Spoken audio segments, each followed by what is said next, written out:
This video is to provide you an example of flying in hot weather. We'll use Texas as a good example of this.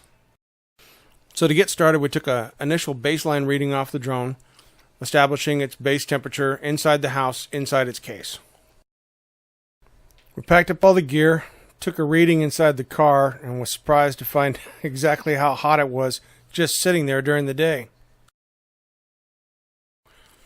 So on our way over to the oil ranch, even with the air conditioning on, you can see that the temperature in the vehicle was staying pretty hot. Once we reached the ranch, the inside of the vehicle had cooled down quite a bit. Temperature readings outside give a pretty good example of just how hot Texas summers can get. So to check our baseline, we took a new reading of the drone and realized that she'd warmed up a bit just on the trip. Keep the drone in a shaded area, and if possible, protect your batteries with LiPo-safe cases. I find these keep the batteries at an even temperature most of the time. Try to do as much of your preparation work in a shaded area before you fly. This helps keep the drone cool and prevent it from overheating. After setting up and calibrating, I was surprised at the temperature of the drone. So the train of thought is that flying the drone means that the activity of the drone, the blade spinning around, will keep the drone cool, that it won't heat up while it's flying because of all the forward motion, and it'll be less susceptible to getting hot.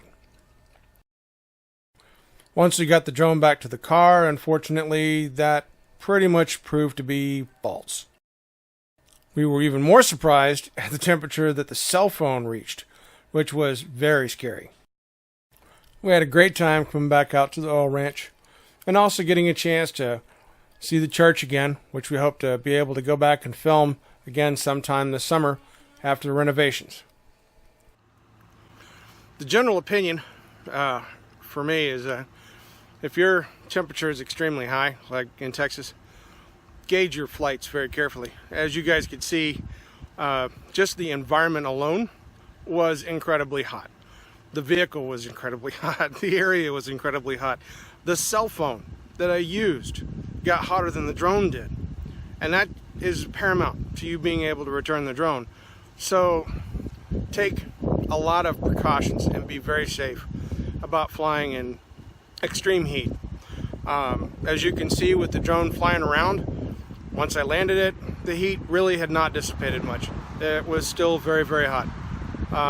Far exceeding what I would consider to be safe parameters, which is the reason why I only flew the drone for maybe about 10 minutes, maybe less. And also I kept it pretty close by and well within safety parameters for what I consider safe. So hope this helps you guys prepare a little bit more for flying in hot weather.